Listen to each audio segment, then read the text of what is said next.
I just say that I'm super excited about this outfit right now?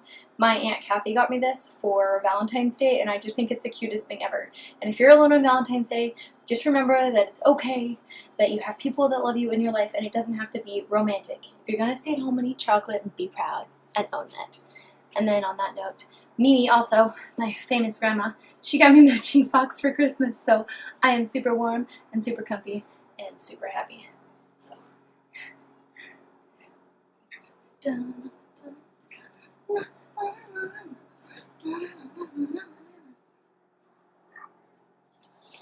Okay, so we're going to go over the ingredients real quick for meatloaf, which are, obviously, meat. It's an important part of the meatloaf. And then almond milk, because a lot of recipes call for milk, and I don't drink that. You can use soy milk, you can use rice milk, you can use whatever alternative milk you like.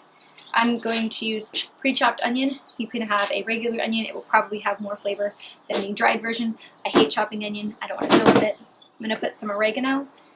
I'm going to use a little bit of sweetener and stevia instead of using, and knock stuff over, instead of using brown sugar or maple syrup or honey. Those are all also alternatives that you can do. Maple syrup has a more similar taste to brown sugar, but they all spike insulin levels and they all cause problems. This one does not, so that way James can eat it. He's on the ketogenic diet, so he really has to watch what he eats, and obviously I'm not going to eat this all by myself, so I need to cook for my man. And then we're going to use some almond flour. Yay! And to add, instead of using breadcrumbs or potato chips or any of those other alternatives, you could try coconut flour, because some people like their meatloaf a little bit sweeter. I do not. And then again, we're going to have 2 or 3 eggs, but I can't show them to you because they're broken over there. Meatloaf is a really easy meal to make. Very minimal ingredients, very little prep. All you gotta do is preheat the oven to 350, mix these and stick them in a meatloaf pan. Again, if you choose to omit the milk products and just use the eggs. Yeah. Alright. I'm gonna pick these up. Ah! There's egg yolk all over my kitchen. Okay, so this one's obviously really broken. So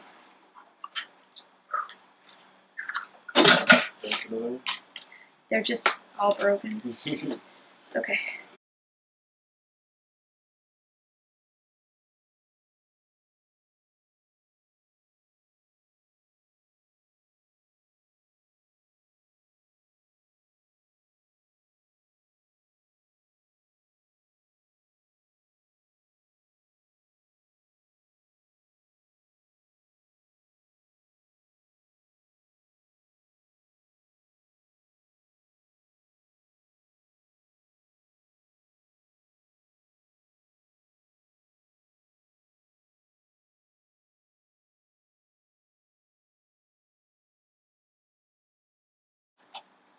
Mayday, mayday! Get the sleeve!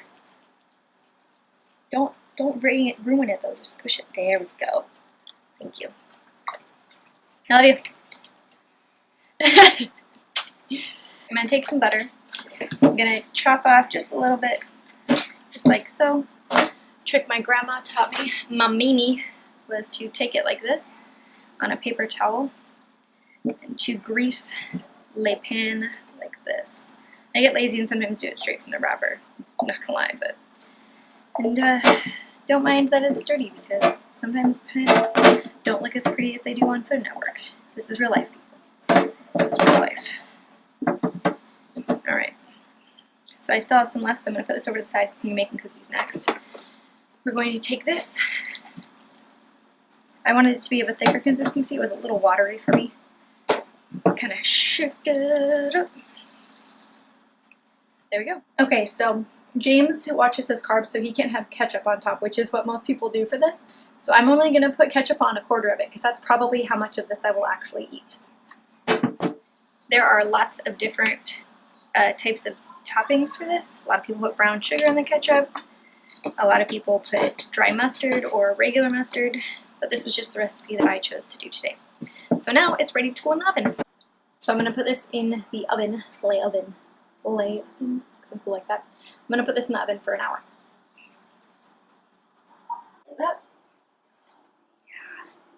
Check it out. That's my meatloaf. Quick tip, buy cheese cheap and then grate it in your own food processor. And then it's pre-shredded cheese. For my breaded chicken today, I'm going to be using a garlic and parmesan garlic parmesan mixture. Yes. Try to say that 10 times fast. I'm going to show you how we bread chicken. It's just like you would do chicken tenders, chicken nuggets, any kind of breading on any kind of item. You have your meat, which we're going to be using chicken thighs today. These are also from Costco. And then you choose your breading. You can choose brown rice flour, you can choose rice flour, you can choose coconut flour, which I wouldn't recommend, it wasn't very good. You can use whole wheat flour. Whatever part of your diet that you're on, use a flour type product. Obviously, us being grain free, we're using our almond flour again. And then if you want to bread chicken, bread it with whatever seasonings you like. If you want Parmesan, you're going to put Parmesan on it with some Italian. So it's going to be like basil, oregano, salt and pepper. I'm just doing garlic Parmesan breading right now because that's what I wanted to do. And I'm going to show you the easiest way that I have found to bread stuff. I talk with my hands, I talk with my hands. Do you talk with your hands?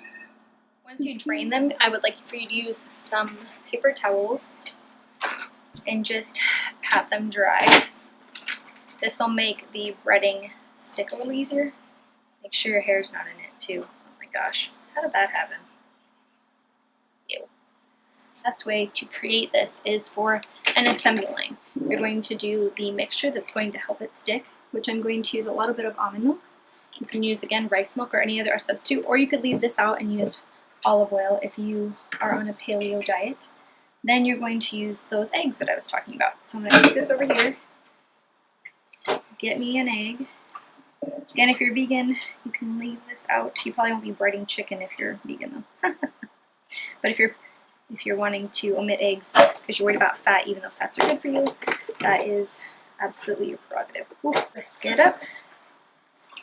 You can use heavy whipping cream as well if you like to add fat into your diet, like smart people. We're going to take, I found this to be the easiest. We're going to spread out some of the breading on the bottom here. I'm still using that quarter cup from earlier, and I'm using my almond flour. I'm going to go like this with somewhat dry hands. If your hands are wet, it's obviously going to stick to you. Use your whole flour, brown rice, whatever you want, and add whatever seasonings you're going to. Today I'm using Lowry's, I can never say that very well. And then we're going to just touch this on here, mix it up. You just take your chicken and you dip it in this mixture, and then you pat it on here, and we're gonna leave it on there, and we're gonna sprinkle it on top. You're ready? So do this. So there we go. I could have used a smaller blade for my food processor. And then just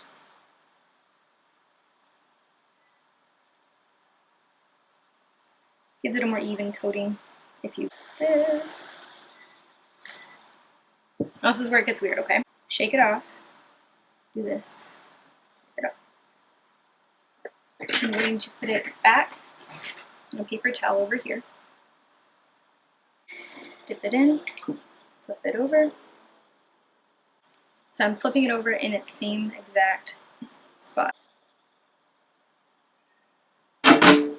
Okay, so now that's all done. We double bread them to make them more bread-like because we want bread. Babe? I can't. Which way do I go? There he is. Do you like bread? I just made the chicken parmesan style food. And you can either bake these if you're worried about fats, or you can be like us, and I'm going to bake these in bacon grease. I'm completely serious. These brows are on point today. Go check out my brow tutorial. Let's fry these bad boys.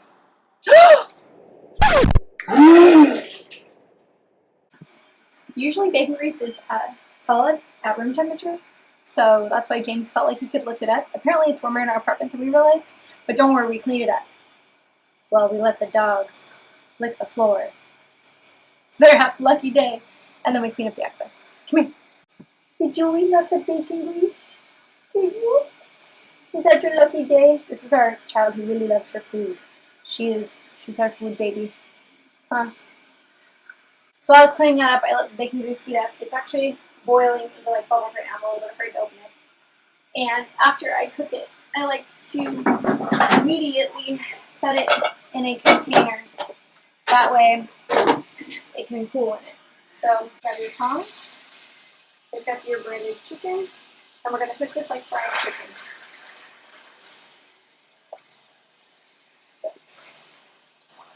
As you can see, this has been cooking for a little bit, maybe 5 minutes. It's starting to get a little bit brown on the edges, and I'm just going to pick it up and kind of gently look at it. I don't feel like it's sticking very well, so I'm going to leave it and let it cook a little longer. Going to add the lid back on, like my T-Rex arm right here. Like, don't burn me, don't burn me. We're going to be putting this on to increase the amount of heat in there, and I'm going to leave it for another 2 to 3 minutes. Okay, so right next to the chicken, we're going to open it up and check on it again. Now you can see it's kind of golden brown on the bottom side as well. And use those tongs, make sure you scrape all that breading and keep it attached to the chicken. You can use a spatula if you're more comfortable with that. I just like the control the tongs give. Whew. So far so good. I want it to be more golden brown, so I might flip it another time. I'm going to smush that breading back on there. And leave it be. Ooh, ingredients. Almond flour, choose your flour, whatever you want for your base. Rice flour, whole wheat, something that's preferably not grains if possible, because it's bad for you. Vanilla extract. You can use sugar or powdered stevia. I'm going to use powdered stevia. I would recommend using brown sugar or coconut sugar for that brownie taste. It spikes your insulin levels, but since I have cookies for breakfast every single morning, I've decided it's okay to spike my insulin levels at that time. Baking soda, and if you want, you can put a whole cup or a whole cube of butter. This is my favorite part. It keeps it moist, it keeps it that salty sweet taste, and because James is on ketogenic and I have learned over the years in all of my health problems and issues that fats are good for you and preferable to say alternatives. If you are on paleo or grain-free, replace the same amount, 1 cup of softened coconut oil with it. It'll keep it moist. It'll taste different, but it'll keep it moist. And if possible, you could even try applesauce. Oh my goodness. I keep burping. Does that ever happen to you? I'm not perfect. Anyways, so if you can't use butter, use coconut oil. If you want to try, you can use applesauce to add some moisture to it. It's going to taste like apples and cookies or chocolate though, so I don't recommend that. I would recommend that in like a sugar cookie or something that doesn't have chocolate, because apples and chocolate, that's not really good mix. So I'm going to measure out my stuff. We're going to zoom in. First things first, we got to soften this guy. So I'm going to open it up. The only time I ever use my microwave is actually to soften butter and coconut oil. Otherwise I never use it because it destroys your food. Microwave is radiation and destroys all the nutrients, breaks down the molecules. It's a really bad thing. But for butter, I'm like, we can destroy the nutrients. Put it in a glass dish so I don't get any of those chemicals from the plastic put into my food. And then I cover it with a paper towel. I'm going to drop it underneath so it doesn't explode in the microwave, because nothing is worse than having a clean microwave. Well, some things are worse, but still. 30 seconds. I'm going to check on my meatloaf. I've got about 6 more minutes left till there's an hour. This is browning nicely. These are cooking nicely. It all looks good. So 1 cup of brown sugar. I'm going to use about 2/3 of a cup. I don't really feel the need to have all of that nonsense in here. Then I'm going to do 2 full drops of stevia instead of a whole cup of sugar. Maybe 2.5. I don't want it to be too crazy sweet. I'll taste the dough later. That's how you know if it's going to be delicious. And then just a touch. Should probably measure this. Woo. Gotta get the butter. Butter is softened. I don't know why I say lay. I think I'm being funny or something. Ugh, that sounded gross. Okay, so we've got the butter in there. We've got the brown sugar. We've got the vanilla. We're gonna blend this up, kind of mix it together. Before I start mixing this, I'm gonna check on this again. It's been sitting for kind of a while.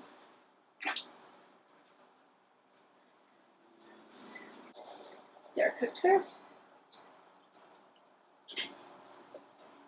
The breading, a lot of the breading came off. I'm just going to take a spatula, preferably not a plastic one if you have one with slats in it, and you're going to put the breading back onto the chicken. I'm not sure why it came off this time. I've done this before and it hasn't, so maybe it was just too much bacon. So I've taken these out of the bacon grease. I'm just going to top it off with a little bit of oregano, and I think that looks absolutely scrumptious. Later this week we'll probably heat it up in our convection oven, or we'll eat it tonight with some spaghetti squash. I'm going to add the eggs in slowly while it's blending. So let's see if I can make it in there. I'm going to take this little black piece off. It's got a funnel. Take the top off of my egg because it's already broken. I'm going to press blend.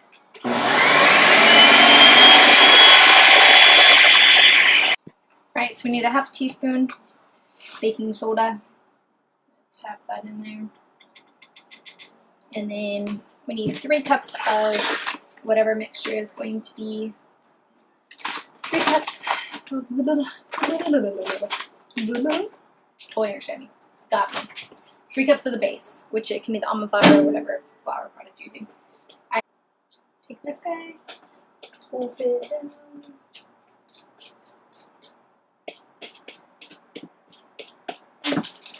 My chocolate chips.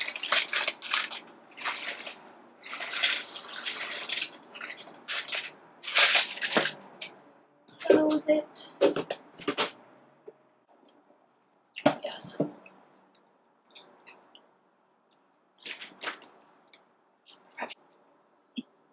Okay, so I'm going to bring the cookie sheet over here. We're going to zoom in. I'm going to take spoonfuls of it and then put it in the oven. And we're going to cook for like 20 minutes. Don't judge my pan. Ta-da. It's been burnt.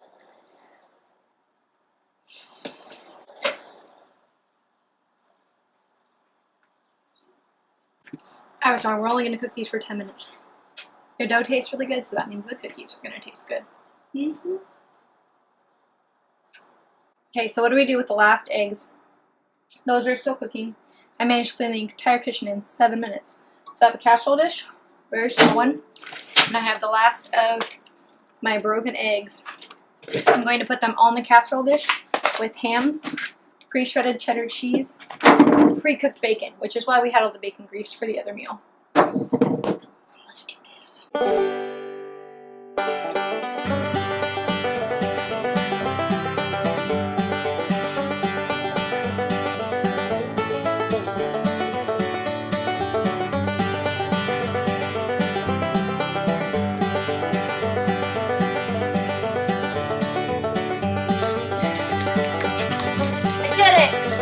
Good job. You too, Navana. My hands are dirty.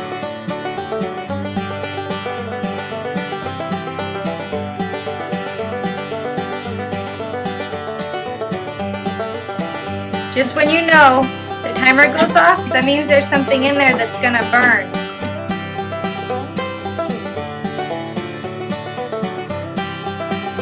So, I have my little casserole. I'm going to go stick this in the oven.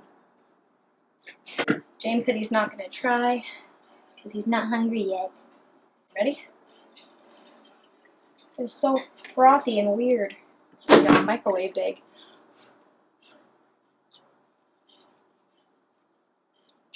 Oh, pretty good. Tastes kind of like a fluffy omelet. I like the added Parmesan cheese. You know,